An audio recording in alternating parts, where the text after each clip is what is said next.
here. Yes. You are all part of helping make this happen. I cannot believe, as someone pointed out to me, that my child out at Huntsville would be in 3rd grade, which makes me feel just terribly old. But luckily, having this child did not have to work my God. I'm feeling good about that. We're still here. We're still kicking 8 years later. We 6 anthologies later. Probably 100 features later. 6 different venues later. 3 different poetry slam teams in 3 different competitions throughout the Southeast. We've been kicking ass for 8 years. And it's all because people like you keep showing up, getting up here, sharing your work, inspiring each other, and just making a safe place for community to come together and talk about poetry, talk about literary arts, and talk about important things. This is what we are here for. Everybody gets a platform. Everybody's voice is important. And you just being here, listening, showing up is what makes this thing work. So thank you. From the bottom of my heart, huge thank you to each and every one of you. Yes, you can clap. I see.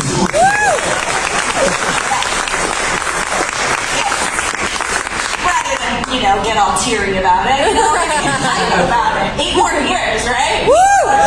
Yeah, keeping it going. So I'm grateful to all of you. I'm grateful to the board that we have right now that is just absolutely amazing and super supportive. I'm just very thrilled. I'm grateful for this venue. Please give it up for Straight to Ale.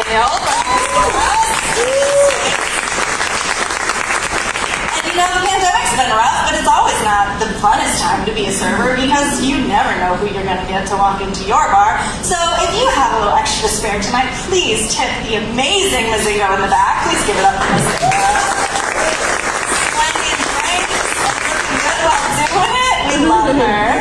Yes, so good. And if you have a little bit to spare, we are a nonprofit, which means we do not make money. So you can donate to us. As always, our events are free. That's a big part of what we do. We want to create a space where everyone has access to, but we do function on donations mostly. So if you want to donate, there is a bucket up here in the front of the room. That goes towards paying for venues, paying for features, helping us keep doing this cool shit that you get to keep on showing up to. You can also donate online at our website, which is outhsv.com, right behind me right there. You can also support by buying some cool merch from our cool merch cart.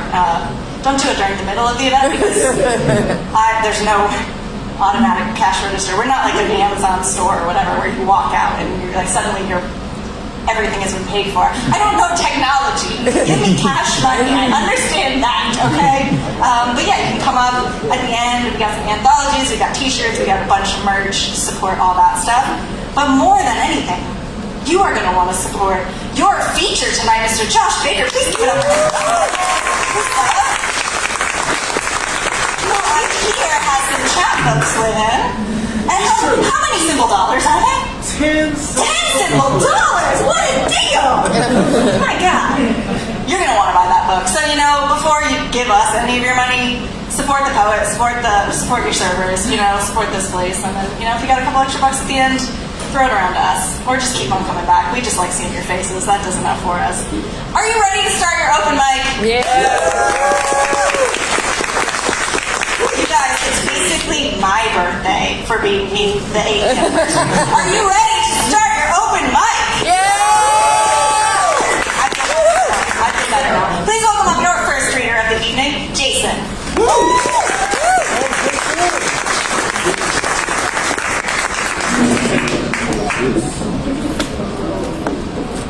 Hello. Hello. I'm new in town, and I haven't done this in a long time, so go easy on me. Tonight, if it is not cloudy, if the moon is out and casting back at you another man's today, close one eye. Stick your thumb out at arm's length and blot out the moon. And notice how easy it is.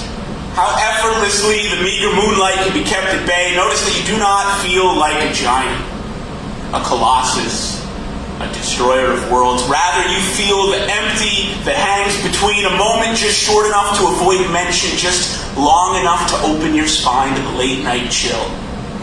Hangs like the silver-linked silence between two used-to-be lovers bumping into each other at a corner store.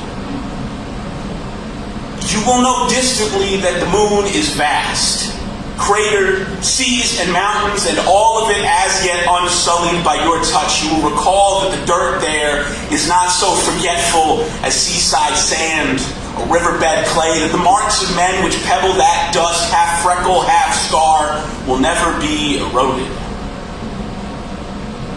At some point, you will lower your thumb, and you will feel again the secondhand sunbeams, the detritus of daylight incident once more upon your open eyes turned skyward. And you will wonder if this small sliver, equal parts yesterday and tomorrow, was meant for you to see. If the face you find is simple illusion, smoke and mirrors to the wishing, hopeful mind, and you may continue slotting moonbeams into a cabin in which you can only be lonely. But I find on nights like this, when it is clear and the moon is casting back at you another man's today, it is better to close both eyes and wait till morning. Thank you.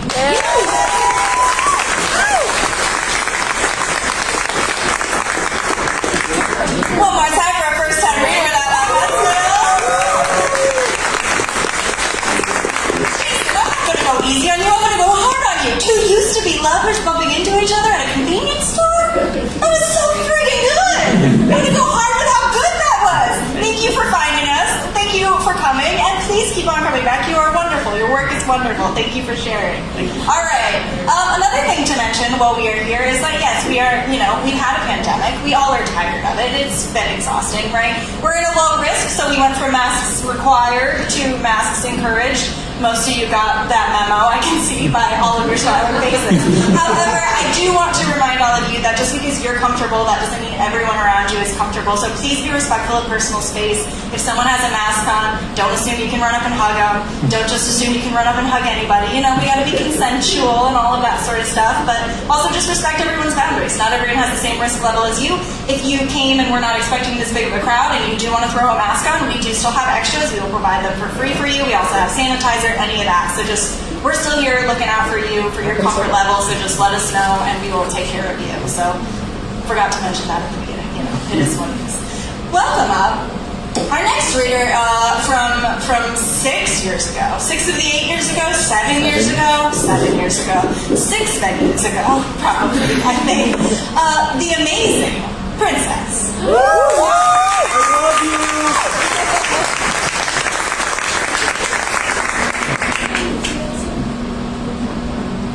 So I both was planning and not planning to read. I actually had poems in my pocket, but fuck that, I'm gonna do some shit from memory. I haven't done it in a while, so we'll see if this even works. Beware the Tragol. Tiny little mole boys no bigger than a mite, doused in hair and tinder lights. They land on your ear, extend their little legs and crawl inside. The Tragol own us, they enslave our minds. They plunge their teeth into our frontal lobes. They jack our networks and wiggle our toes for a taste of what's to come and the power they hold over these fat, fleshy human drones. Yeah. Beware the Tragol. Heed my warning and know what you see. They are those who hold power. They are the oligarchy. 100,000 heads to a solitary hive. Heed my warning. Do not let queens lie. Wake the fuck up. Yeah! I love you.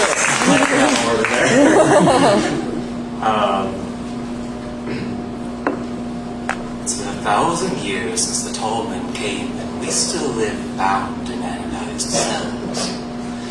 They want no sound, no trouble from us. Just our bodies bound to machines, without care for evolution or the Anthropocene. They force us to breed as a wicked duality, to feast on our young and drink our lactations. While they stand high on 2 legs, we have fallen to none. Our guts have enlarged and our muscles have softened. but we are happy. Happy fat sausages, massaged by pistons to marble our meat. We are bread, so Tolman may eat. Yeah.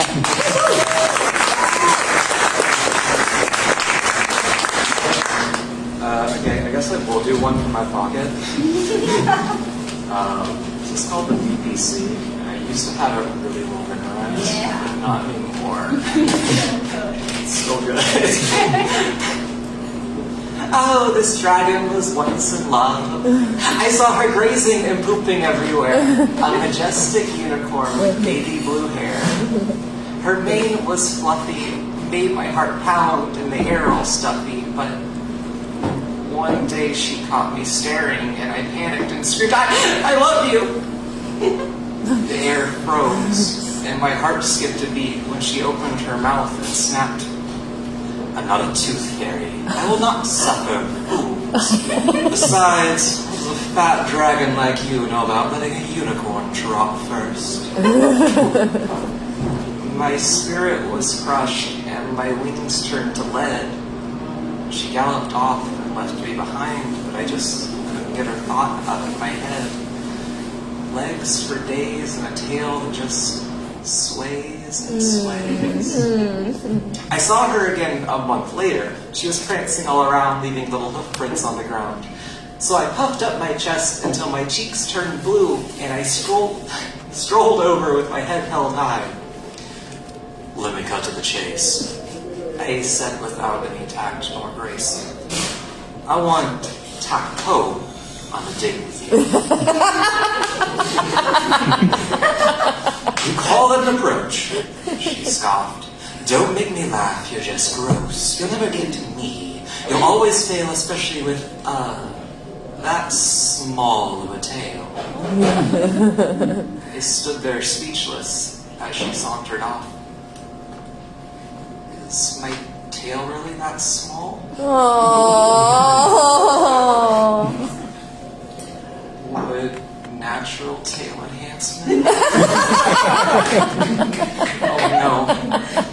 I was caught in a hoof as another victim of the Bad Pony Club.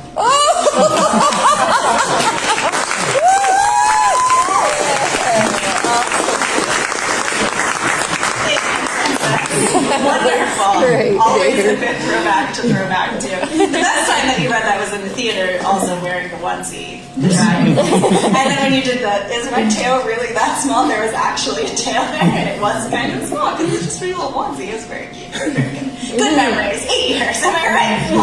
I'm nostalgic tonight. Let me have this, okay? Please welcome up our next reader, M.D. Smith.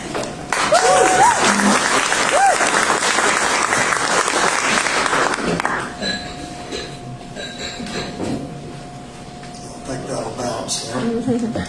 This is a short story called The Ghost. I can't remember how long I've been a ghost, perhaps a long time, but it could have been recently. My memory is so foggy. I do know this is my house. I'm standing in my living room looking out the big bay window on our wooded backyard. It's bursting with flower blossoms of yellow, orange, and red, and lovely hues of an artist's palette in the brilliant sunshine. Amy, my wife, sits in the overstuffed chair reading a novel, probably a romance story. She always was the emotional one. She's smiling, must be nearing the happy ending. My son Bobby is content building a city with Lego blocks, while my daughter Susie thumbs through a picture book, the kind with the thick pages. I wish I could hold him in my arms again. I've tried before. Daddy loves you, my little ones, I shout. Of course they can't hear me. I'm a spirit. Walking closer to Amy, I smile down at her. And I love you most of all, sweetheart. No reaction. Can't touch them. My hand passes through. What happened? I delve into the fog of memory, but I can't quite dig out an answer. Was I in a fire? Was I shot in a holdup? I just can't remember. My focus returns to the kids. Do they miss me? How long since I was alive with my family in this house we all love? Why can't I remember? I want to remember, at least I think I do. What separated me from them? Why I'm in this spirit limbo world between the living and the dead, the real dead. It reminds me of the time a fog bank rolled in early one morning. When I went out my front door, I couldn't see the mailbox, much less the active neighborhood. My house and family might as well have been on another planet, transplanted from Mother Earth. Then the sun came up, fog vaporized, and the world returned.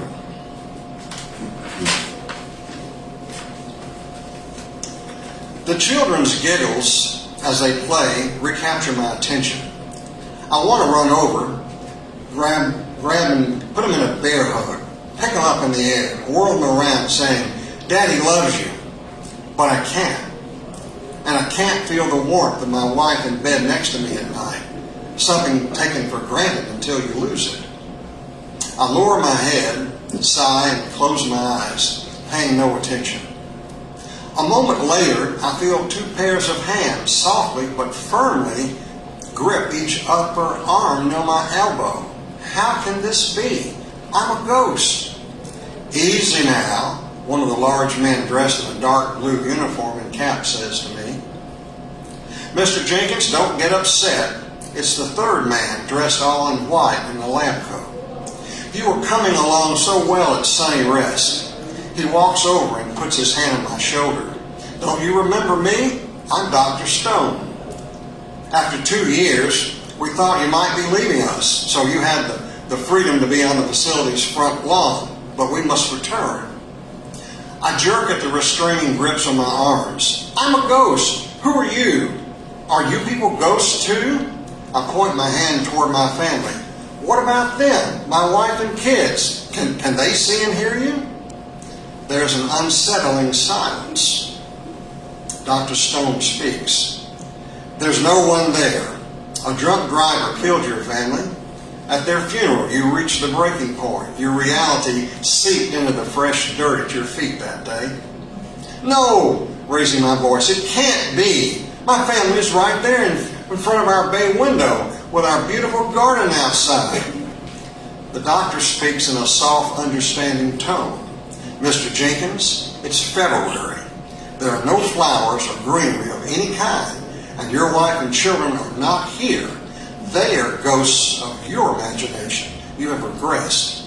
He shakes his head. "And you had made such good progress." A pain shoots through my head. My house goes dark and silent. The yard is gray. No sounds, no color, no family. My mind fog is clearing. I prefer to be back in the mist.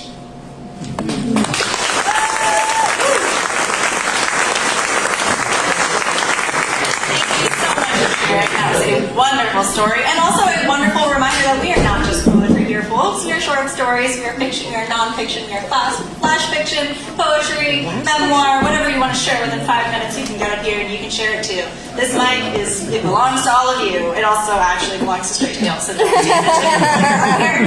try not to put your mouth all over it or anything, but you know, it belongs to you metaphorically. You like that. Our next reader has been part of Out Loud for 6 or 7 years as well. Something around there. So, yeah, another throwback. But you left, you came back, you're a new man, you're our membership coordinator now. So, he's doing the thing. Please welcome up Sam. Yay. Hey, everybody. Hey, Sam. That was extra special. I understand. It occurred to me recently that like the last several poems I've shared have all been about women, and like, what must you folks think of me? And like, just to assuage my own insecurity a little bit, I'll just remind everyone that not everything is autobiographical, and I'm not going to tell you which ones are and which ones aren't. I'm a woman. My chest on her back, an arm beneath her neck. I listened to the clear, short whimpers ringing like pizzicato in her throat. She laid out her hurt so casually, as if scrolling through a list of headlines about some vague, distant cruelty. Already I'm too deep. But as dark slips in to carry us under, I begin to see, her breaths now coming slow and safe, that holding someone like this is still the only way I know to hold me. Thank you.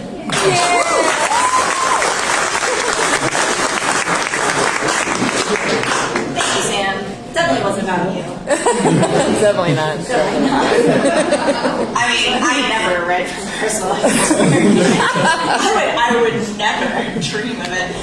So Sam, as I mentioned, is our membership coordinator. Another way that you can support Outlaw Huntsville is by becoming a member. $25 simple dollars for a year membership gets you a bunch of benefits, member meetings, member fun events, a Discord channel, and these very cute coffee mugs, the blue ones. These ones, they're very nice. So if you wanna become a member, you can sign up online or you can sign up here tonight, and you'll get access to all that wonderful stuff. And it's just another way that you can keep supporting our community, and we greatly appreciate it. So consider that if you would like to. And please welcome up our next reader, Mario.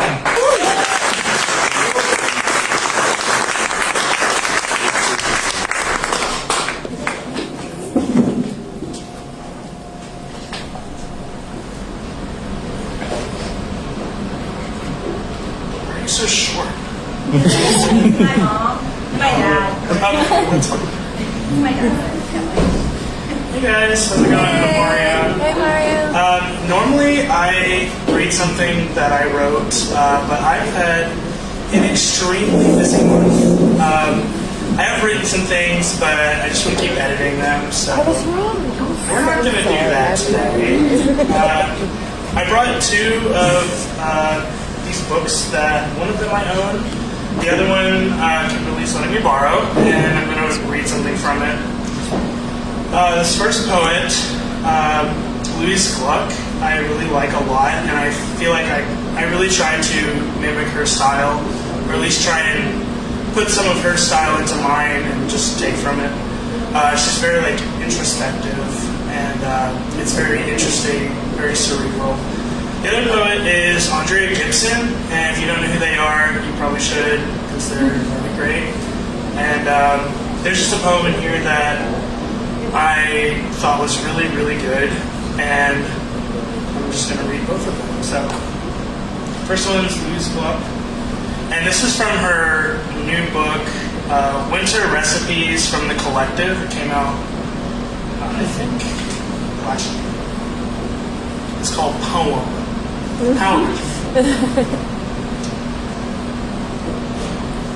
Day and night come hand in hand like a boy and a girl, pausing only to eat wild berries out of a dish painted with pictures of birds. They climb the high ice-covered mountain, then they fly away. But you and I don't do such things. We climb the same mountain. I say a prayer for the wind to lift us, but it does no good. You hide your head so as not to see the end. Downward and downward and downward and downward is where the wind is taking us. I try to comfort you, but words are not. I sing to you as my eyes are closed. We pass the boy and the girl we saw at the beginning. Now they are standing on a wooden bridge. I can see their house behind them. How fast you go, they call to us. But no, the wind is in our ears. That is what we hear. And then we are simply falling. And the world goes by, all the worlds, each more beautiful than the last. I touch your cheek to protect you.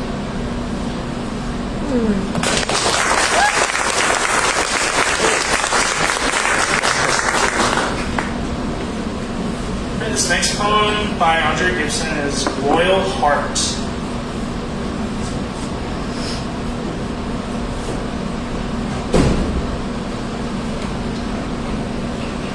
You will never be let down by anyone more than you will be let down by the one you love the most.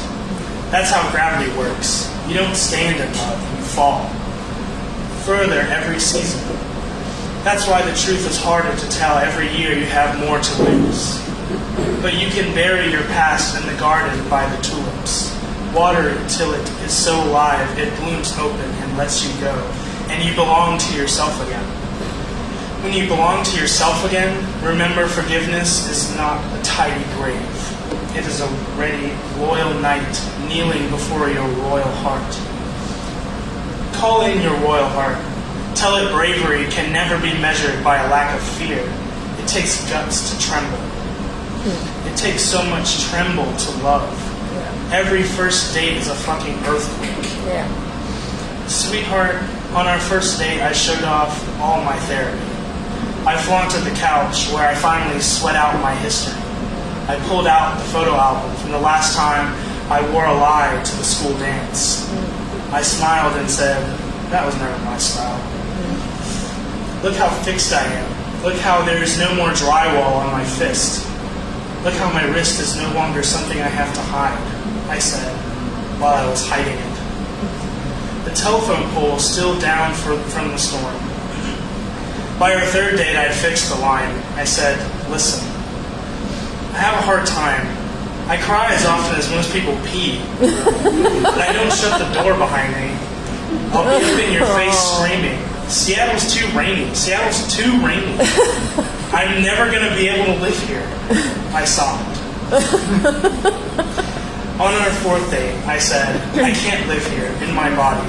I can't live in my body all the time. It feels too much. So if I ever feel far away, know I am not gone. I am just underneath my grief, adjusting the dial on my radio faith, so I can take this life with all of its love and all of its loss. I already know you are the place. I'm finally going to sing without any static. I'm never going to wait the extra 20 minutes to call you back. And I'm never going to play hard to get when I know your life has been hard enough already. Everyone's life has been hard enough already. It's hard to watch. This game we make of love, like everyone's playing chess with their scars, saying checkmate whenever they get out without a broken heart. Just to be clear, I don't want to get out without a broken heart. I intend to leave this life so shattered there's going to have to be 1,000 separate heavens for all my separate parts.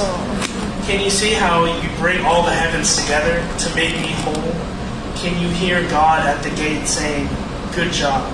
You're finally not full of bullshit.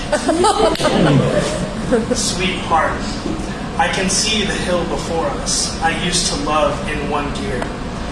I don't want a single speed bike if I can't make it up the hill. I know exactly how many gears I'm going to need to love you well. You finally met someone who is going to flatten your kneecaps into skipping stones. Come do the same to me. Throw me as far as I can go. I don't want to leave this life without ever having come home. And I want to come home to you. I can figure out the rain.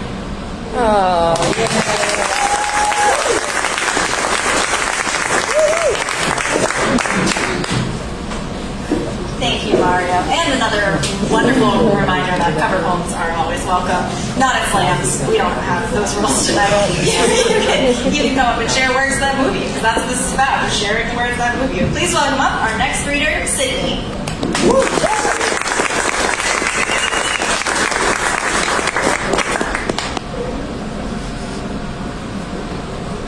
Hi. So I've never done anything like this in my life.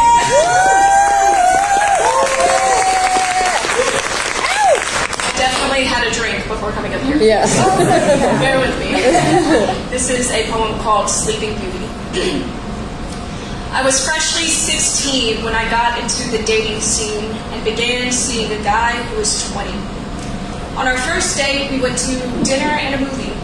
Before we left, he shook my dad's hand to prove he would treat me like a princess and that he was a noble man. On the second date, he brought flowers for me and my mother. He got the stamp of approval from my brother. The third date came and went, and I thought he was heaven sent. Then, on our fourth date, he decided to explore the inner regions of my being while I was resting my eyes. Like Sleeping Beauty, I was trapped in the idea of his eyes. You see, he wouldn't talk to me if I didn't show my love for him. He said, that's what people do in relationships. He said, don't you love me? He made me feel like he had a grasp on my throat and his love was the only air I was allowed to breathe. When I wanted to escape, he told me no. When I wanted to die, he said, please don't go. He convinced me that I needed him, and I believed him. I believed him. He'd shower me with apologies to distract me from realizing that this was not love. Once upon a time, I lost myself behind a wall that I allowed someone else to build for me. But this isn't his story, it's mine. And I will no longer allow him to shine. I will not let him dim my light. This is not my last night. I don't need a fairy godmother or a knight in shining armor. I have made my mistakes. But today, I am awake. And that is something he will never take from me. Yeah.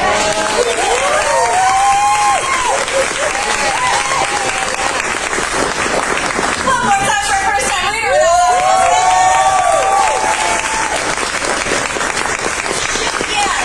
Keep on coming back. That was really good. Thank you for sharing. That was fantastic work. All right, our next reader has the forever accolade of being the first poet to slam at our very first poetry slam. Really? Iris. You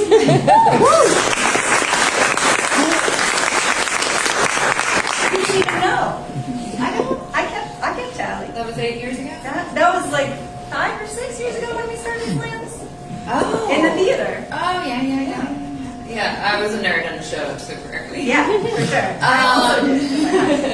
I just have a few things to say to Kimberly. Your baby's 8 years old. Mine's 21 years old and stands about here and bartends at Yellowhammer.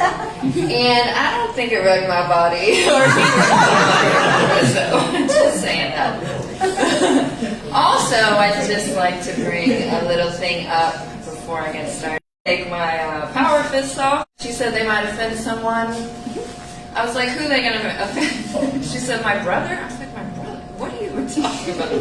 Anyway, I love my mom, you know, but we have different opinions, and I normally cater to what she wants because I don't want to offend her.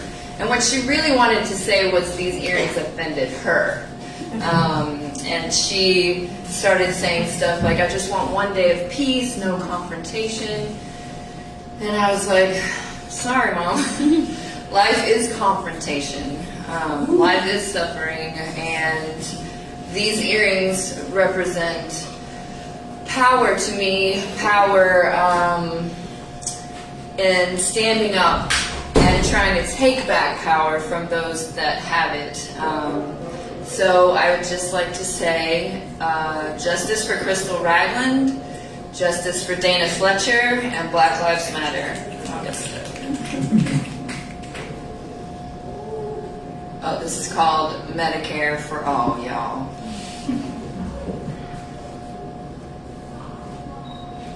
You don't want to pay for my care? Huh. I don't want to pay for your wars. Your militarized police force. Force is right through being treated like a blight on the system. And I got white skin. I can't imagine feeling less than human. Reparations, you can have it all. I think I'd like it better with y'all in charge anyway. Sorry, hold on. Anyway.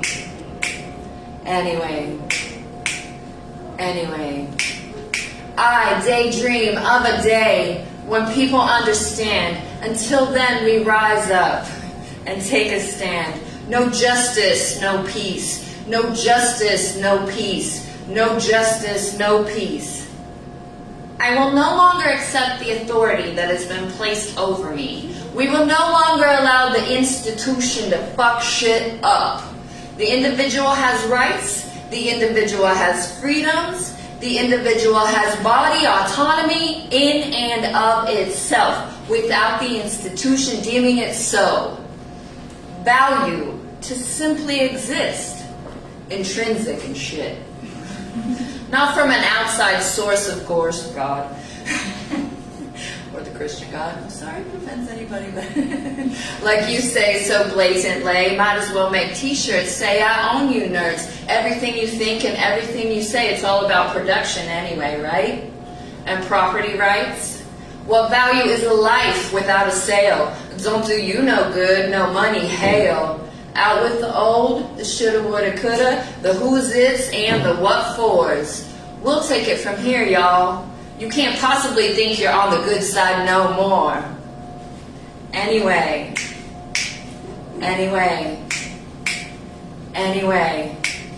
A metaphorical spotlight, a gauntlet, if you will, has been thrown down and shown down, and we ain't going back. You want to preserve your way of life? Time to respect the black and get those motherfucking statues out of here and rename our schools, you mother-scratching fools. Anyway.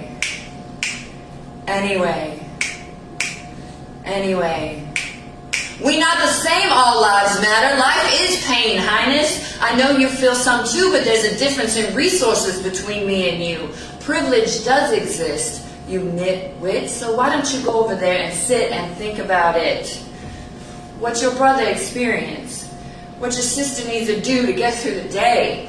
Why don't you try some motherfucking empathy anyway?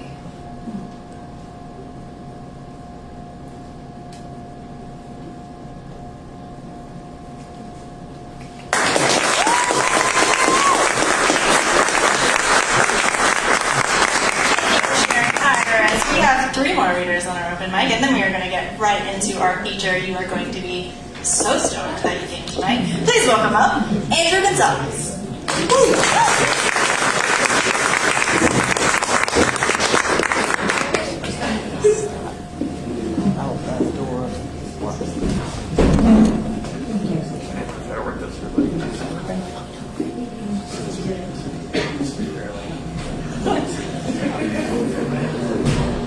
Okay, everybody, hi. I'm going to read a few short verses, or just a few short verses from our journal after all of these months of being pelted with political ads.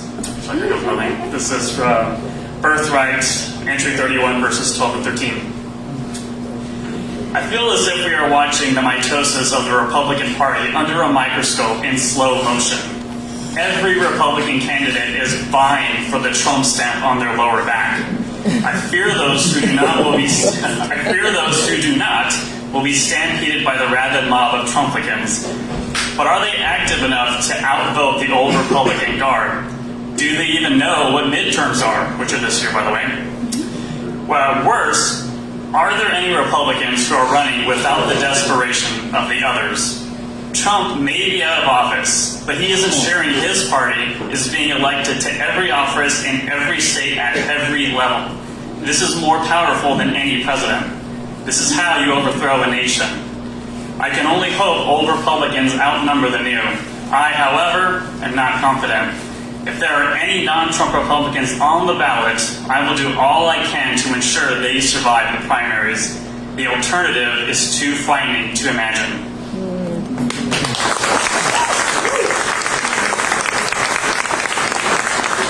Thank you very much. Yes, primaries, voting, important. Remember, never forget that. All right, welcome up, Gwen.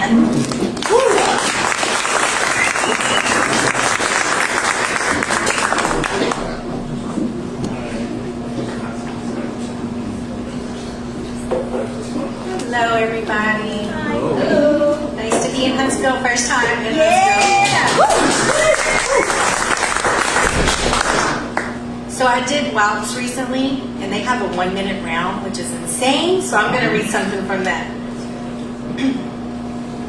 I cried in shower, wrapped in red towel, hoped weight of its wetness would make my tear-drenched body lighter. Water tapped against my feet a run, yet no one came. Pink razor rested in palm, varicose legs smooth, something life never was. I've been worried since I was 3. Cold, warm, Luke familiar.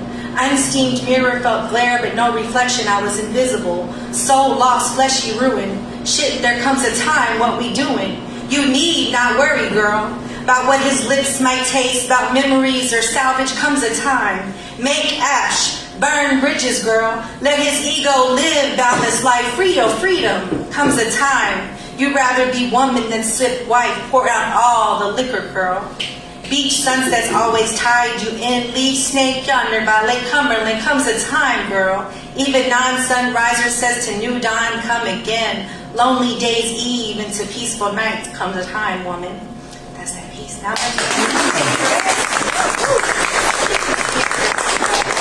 on y'all's mic, so that's good. I predict not all my ancestors are racist. Either way, I am not their voice nor their thoughts. I be not they. I be not they. I predict lies, audacity to claim truth, make stories better. So does color, purple passion. When red and blue sides of politics finally mesh and make sense, that's power for the people. Golden years, those who raised us mustn't be taken for granted. Ensuring they're cared for instead of taken advantage of is our superpower. Be king. Little black boys and black girls will be able to join hands with little white boys and white girls, or black men and black women will be able to join hands with white men and white women without others or social media's opinions, as in ignorance. Red tape be destroyed. White murderers, even if uniform blue, get convicted and sentenced, and then black lives finally do matter. Respect what I say, regardless of my complexion, I've earned it. Me nor my work are green, it's my logo cause it's my favorite. Been planting seeds for a dirty 30 other than 3 dimes, silver. Sometimes I get too down in the weeds, but you ain't gotta worry about keeping your grass cut low with me, I don't hiss. I predict I will kill you with ink, because what I write rattles. Jars people from comfort, now they can't stand me. Not knowing I bring the table to offer them a damn seat. I predict someone who remembers my poems loves the soul inside I, which wasn't intended to be mine. I predict plague isn't the disease, it's people refusing to fight it. Instead, for their precious freedoms like dining and haircuts, they riot. We be better when we give into and learn from our demons. I predict thieves need it more than I, you, or we combine. I predict black patients get treated, but different. I predict like dry canal poetry can take us to nowhere and not bring us back. Birth doesn't matter, neither does death, but my 3 biracial sons and all who look like them matter from birth to death, even when folk try to make them feel like they don't. I predict Nike make millions off black athletes, but I'm thankful they paid Cap after he need. Cause more role model activists is what the world needs, heroes and sheroes. I predict time is non-existent. Old white male poets who I don't know probably paved the way for me, yet what I spit, they might consider me spitting on their graves. I predict in this world, New York can be the most influential place. Depression keeps me thriving. Some folk love what I write, but hate it cause I'm white. For some, this poem need be read between the lines. I predict I'm gonna keep my art official, even when some wish it's artificial. They only want to see the work and let us grow a little, then try to mold the roots, limbs, and leaves of Gwen seed poetry. But I'm a not always self-propelled machine, so negative energy moves me. And my pen be blade, self-powered, sharp, yet leaks bold like torch fire ink. I need no seal or approval. Cool, keep judging and classifying me. Tatted since age 19, and until I'm ash, I be branded G. Thank you all. Yeah.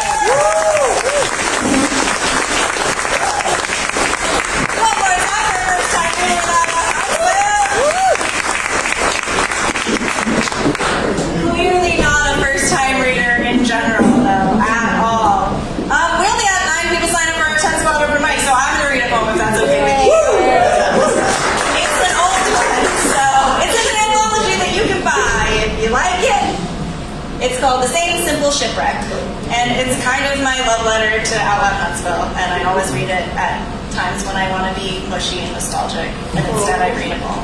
So that's where we are. I found you sitting at the electric table where we constantly gather to talk out our traumas and make something more from the shattered floorboards, and I want to stop time and tie you back together with a soft linen ribbon. I want to hold you the way that my car holds me on a long drive down a scenic highway. I want to tell you that the worst truths that you think you know about yourself are wrong. All of them. Even if you keep on writing and rewriting out your mistakes into stanzas and sharing them on stage, I know that they are not true. Those poems could never be you because poems aren't people, y'all. People are people. The poems are just slow dances with moments when we turn down the volume long enough to remember that we are a part of the whole spin of the earth. A holy locomotive we are on endlessly. Even when we find that fresh patch of dirt to dig our death into, we are alive within the soil, in the steam, and that is so fucking beautiful, but please, stop romanticizing that bone rattle we all end up rolling into one day. Instead, be here, in the now, and the now, and the now. And hey, you remember that person that made you feel so grain of sand? Well, they're still late night scrolling your social media, stuck in the muck of wanting to make everything around them as ugly as they imagine their own lungs to be, all tired, tar, and trying. But don't forget that even they aren't as ugly as their worst truths. Because people aren't their angriest moment, y'all. People are people, and they're happening all around us. So offer understanding when someone tries to bait your brilliance into a bombing. Curl compassion around your knuckles and hit the haters with your best shot. Right in the kisser, to the moon, to the moment they first loved themselves, to the day that they stopped trying to get that moment back. Love them the loudest by not saying a word and loving yourself instead, to set an example that maybe someday they too can shut up the snakes slithering within their own sternum, because we are all built from the same simple shipwreck. We are all turning over new leaves to unearth old dreams from before the world broke us. And every time I learn to love something that tried to kill me, I become my own hero. So thank the obstacles they've allowed to live like razor blades between cheek and cheek, to speak of any time someone tries to think that you are weak. And once you've gone ahead and offered these gifts to a few, don't forget to take the time to turn back around, come inside, back to the table, to that shadow that you left sitting scrolling on the long story of all your wrongs, and tell them it is time to stop setting fire to the past just to remember how much it all burned. Give them water. Give them rest. Because the tools that you use to save others can still save you too. Yeah.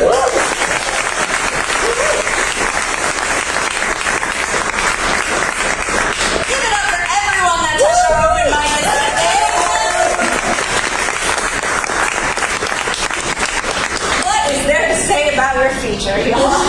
It has been, I think, about 5 venues ago in the Low Mill classroom. You saved the day, swept in when we had a feature cancel, and you've been just a fantastic, outstanding member of our community since. Not only are you an incredible poet, you are an amazing example of what it means to be in community with the people around you. You are constantly reminding people that it's not just about the trauma that we go through, it is about the joy. The joy is the wreckage. The joy is what we are all here for. It makes it all worth it. So please, share some joy by sharing this microphone and your applause with Josh Baker.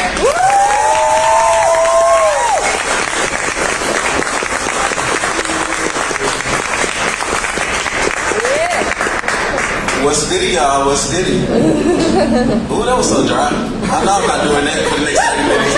What's diddy, y'all? That's what I like to hear. Kimberly, I know we said like we weren't gonna cry, but like, are you sure? I know, right? As I sit here, no, seriously. As I sit here and reflect, it's so beautiful to be back home. I've been away for a while, but Out Loud Huntsville is so important to me. I was sitting over there reflecting. I was like, my first swim was with Out Loud Huntsville. My first feature was with Out Loud Huntsville. I did slam team with Out Loud Huntsville.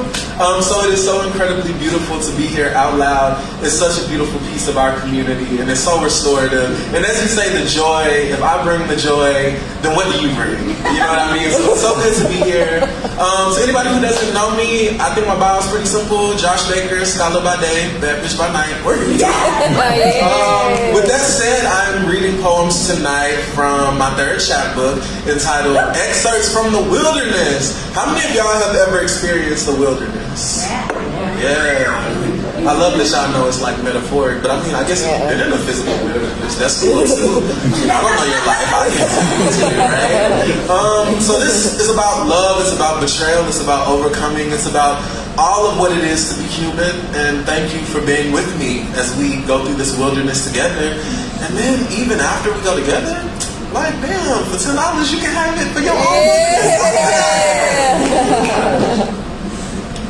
So this first piece is entitled In Two, and it's dedicated to the way we have to find ourselves and find our way back to ourselves when we have loved someone so beautifully that we start to love ourselves less.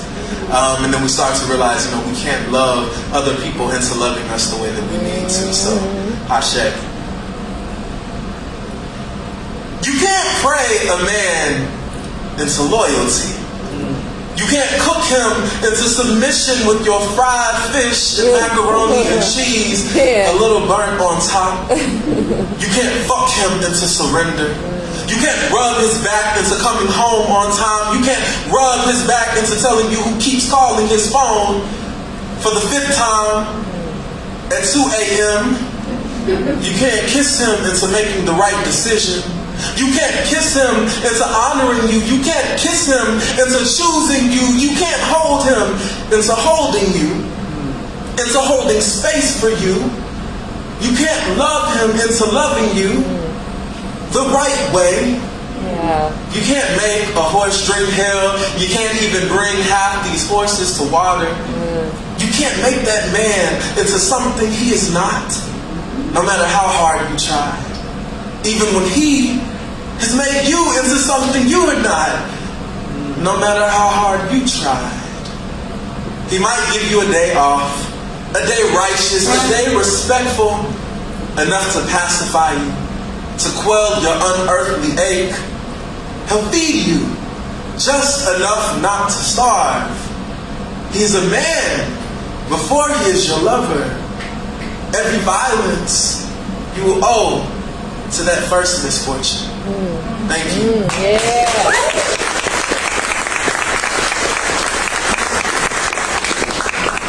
So how many of y'all have ever experienced shame?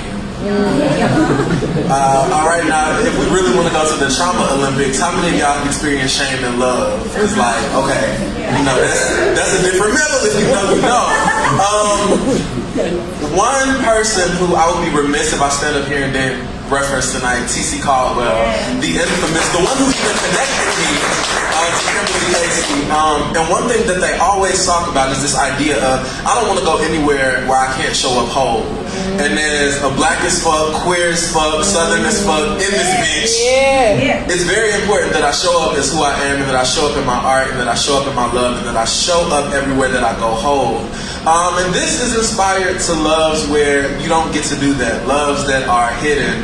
Loves that become suffocating. And us finding our way back out of that. The first time a man shoved me deep down in his pocket, I told myself that this is what love is. Years later, I'm still coughing up the lint onto new lovers who don't always understand what to do with the excess. So when his phone rings, I muscle myself into mute, hold my breath hostage, so can't nobody hear me on the other side of the phone. Don't worry, I've practiced. And you don't even have to ask me how difficult it is not to breathe.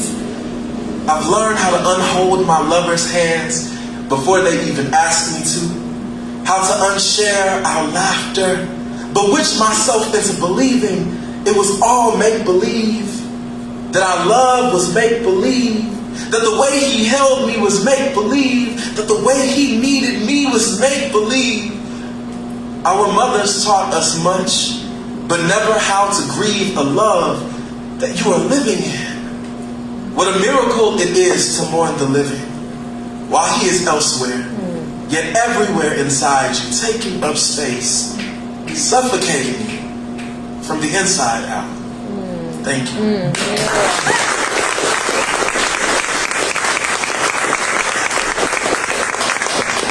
So how many of y'all like exams? Yeah, I didn't think I was going to get anything on that. But you might like this one, because it's going to make you think, okay? You don't have to answer out loud, because that may be a little painful. But do what you need to do regardless. Question 1. Do you love him? Question 2. Is that enough? No. Question 3. Is it sustainable? Question 3A. Do you know what sustainability is? Question 3B. Prove it. Question 4. How many storms have you weathered? Question 4A. Provide examples. Question 5. How long have you played God in the matters of men when God hasn't even been playing God in the matters of men? Question 6. Who made you an expert in shipwreck? Question 6A. Provide examples. Thank you. Yeah.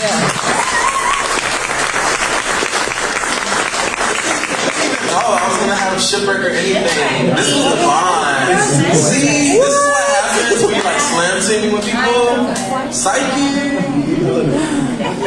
This next piece is entitled "Everything Around You Is Dying," and I wish I could say that everybody in this room probably doesn't know what that feels like, but I'm probably very ignorant to assume that. Sometimes you can love somebody so much, you can love something so much that you blind yourself to certain things, but eventually, just like kudzu that ate the South, things start to spread, and when things become necrotic on somebody else's end, you start to like see the death and decay on you as well. Everything around you is dying, and all the healer in me wants to help, but everything around you is dying, and quickly. I want to believe that there is life somewhere, that this isn't a dummy mission, but everything around you is dying and touching me, and now parts of me are dying. I don't want to be selfish. I have to be selfish. I owe myself breath, seed and salted air. I owe myself life. And if I ever get lost in the pursuit, confuse my way back into your arms, your bed, your capture, I'll look in the mirror and simply ask myself, why do you seek the living among the dead? Thank you.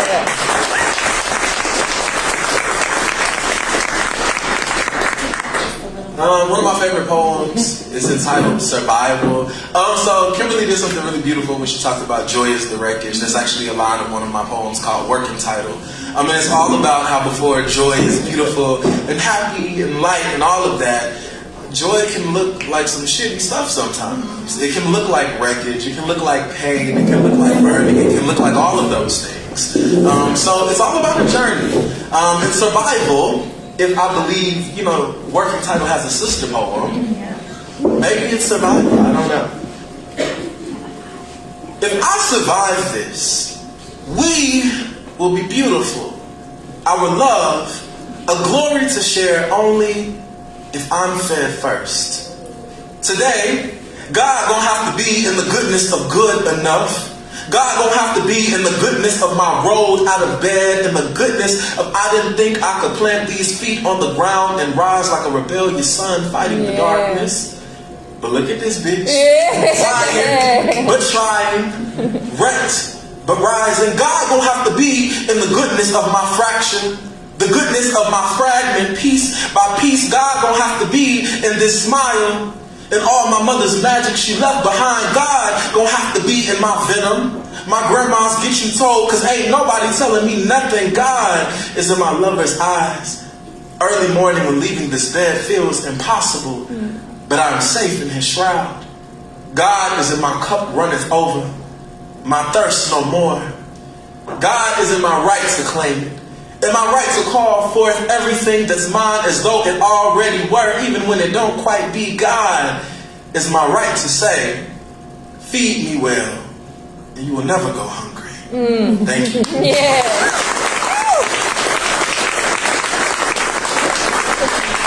That was a cool little crowd. I'm just saying. We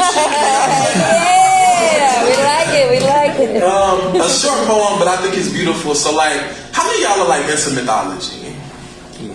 Oh damn! What people was coming into mythology? That was kind of a bummer. But the beautiful thing about mythology, and when we think about this idea of origin stories, right? It's like all of these beautiful phenomena around us that we try to give some type of meaning to and some type of explanation to. So I was once of the mind, if there's anybody who's maybe theologically sound, this idea that God is a jealous God, right? And I came up with this idea one day. I said, well, maybe heartbreak is like revenge of a jealous God, because we make gods out of men, and God is I ain't having that. So that's deep. We friends. So a quick poem entitled "As God."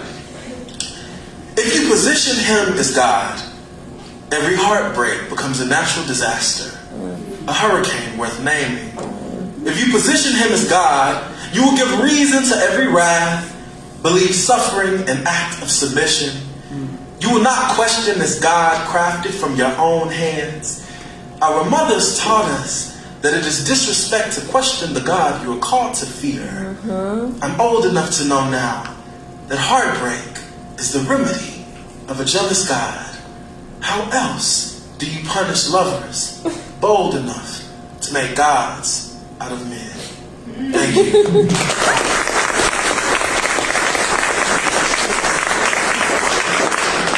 So this is a really fun memory I have of slam back in the day. Whenever time was running out, like there are cues, right? Because you get penalized in slam if you go over, right? So like I can see Kimberly like right now in the back, like good times. This one I dedicate to everybody in the room. I mean, obviously all my work is dedicated to everybody in the room. Wherever you found yourself in my work, like please, go in it and like nestle up and get what you need. But this one in particular is very important to me. It is entitled Pride. And the thing is, no matter what your pandemic has looked like, we have all been here together. Like it has had its own complications, its own adversities, but like, damn, we're in this room together. You know what I'm saying? And that's very powerful. So I don't know what your struggle has looked like, but I know that you're here. And I'm proud of you, and you're overcoming. In our moment that we get to share now. So this piece is entitled Pride. I know you don't need my pride, but I'm so damn proud of you.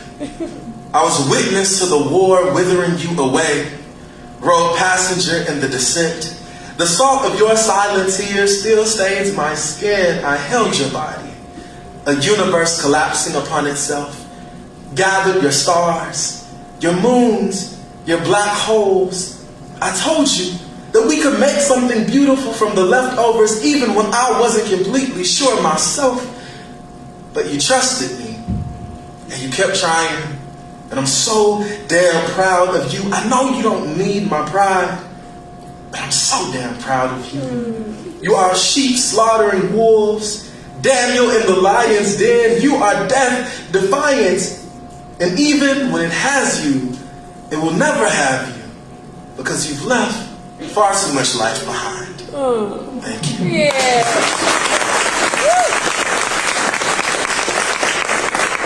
don't let nobody tell you ain't a bad motherfucker, okay? Yeah, baby. This next piece is entitled Moving Over. How many of you know like the beauty of love? I know we came in pretty hard with some like, fuck them. But I do think it's a really beautiful thing when you're like in love. It's just such an interesting experience, and I'll just use interesting for a lack of better terms. This piece is entitled Moving Over. It's that feeling when you really start to love someone and you really see how beautiful it is, and you want to make space for yourself in their life, but you also understand that that has to be something in which they're complicit, right? You can't force yourself into anybody's experience. So, moving over. Baby, you tell me what you're scared of, and I'll show you one more wall I'm willing to tear down. One more feat I'm willing to conquer. You tell me what steals you, what siphons the 3:30 a.m. dance from your bones, what puts in its place something more civilized, something safe when we were born to be unruly. Show me how it hurts. Show me where it hurts. What balm has never before quelled your aching? And I'll show you a secret alchemy, a genesis I am willing to write for you. Tell you that we create the best of ourselves newly, daily. Tell you that the best of me is whatever makes room for the best of you. And I don't mind moving over, if you don't mind me being here. Oh.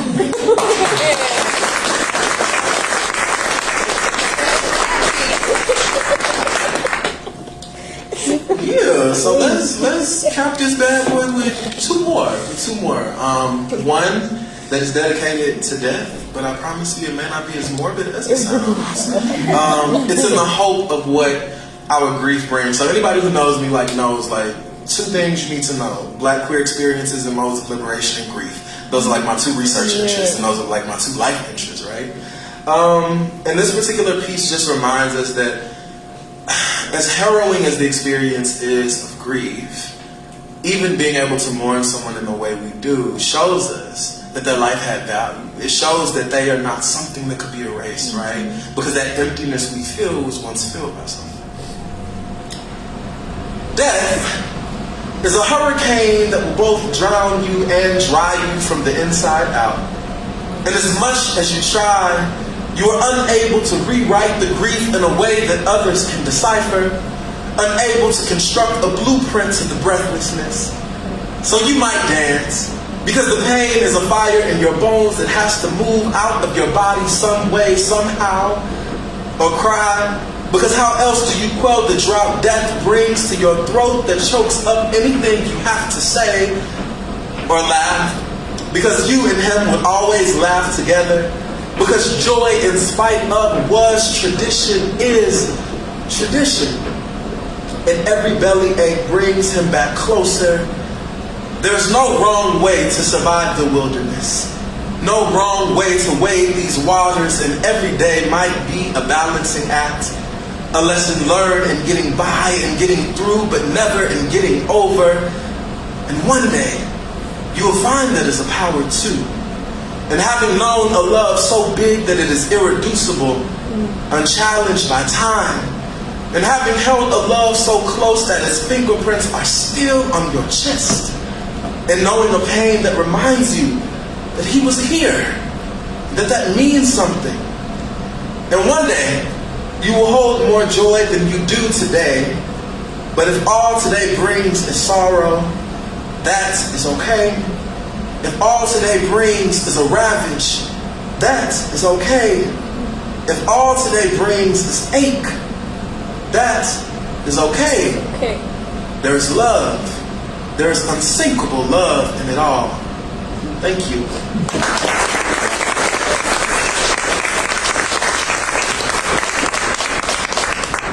And this last piece is entitled, Do You Know What I Have? I would be remiss if I didn't do any joy type on. I know joy isn't like everything, but you need what is like joy. Like, you know it's joy, you know what I'm saying? So do you know what I have? And like all of these beautiful things I have, y'all have them too on your darkest days, and y'all have some things that I didn't even write in the poem. So I challenge you to go home and figure out what it is that you have on those days, right? Yeah. Do you know what I have? This moment, every molecule that is meticulously mapped to me here. I have breath in the sun. I have breathing in the sun until the breeze comes. I have the bird song, avian altruism. And I dare to fly as boldly as they do. Fearful feather in tow, but I fly. I only have today until I have tomorrow. But when I have tomorrow, I'll have tomorrow. I have a smile that on some days beats me to joy before my heart does, prepares the room for me, carves out space I can call my own. I don't write happy poems, just poems about joy birthed from something darker. Do you know what I have? I have here. I have now. Yeah. Thank you. Yeah.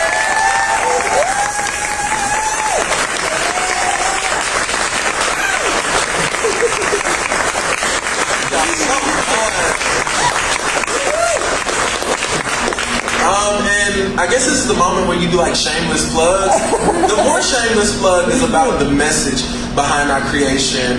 The less shameless plug is Josh Alex Baker on all social media if you want to keep up with what's going on. Out Loud Huntsville is so important to me. This community of love and of passion and of creativity is so incredibly important. And it's been so instrumental to my particular journey, right? And the one thing I want to encourage you to do, everybody that's in here, number one, round of applause to everybody who got up here, to everybody who gets up here. You know, to me, storytelling is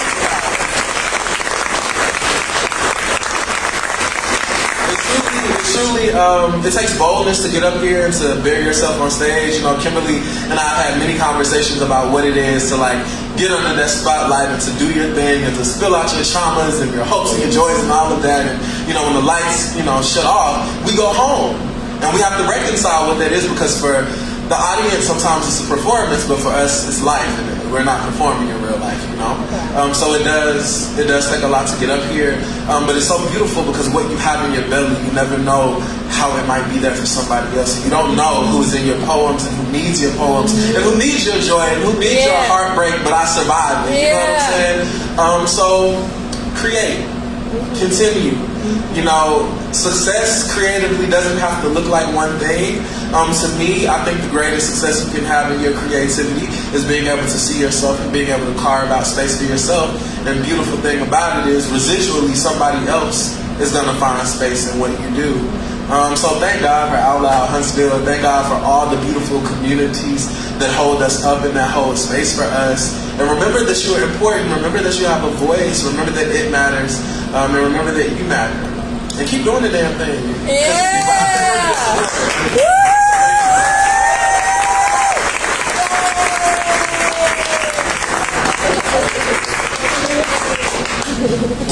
You're closing it out better than I could. Doesn't it, anytime, I remember the first time I heard Josh Baker read, doesn't it feel like you just gained a brand new best friend? Like you can relate to it so much? And what do you do when your best friend has a new chapbook out? You buy it. You buy two, and you give the other one to your old best friend. Hey, say sorry, it's not you anymore. Read this book and you'll know why. $10 simple dollars, I could take home all the words. That's so funny. There better be enough in this room for everybody. All right.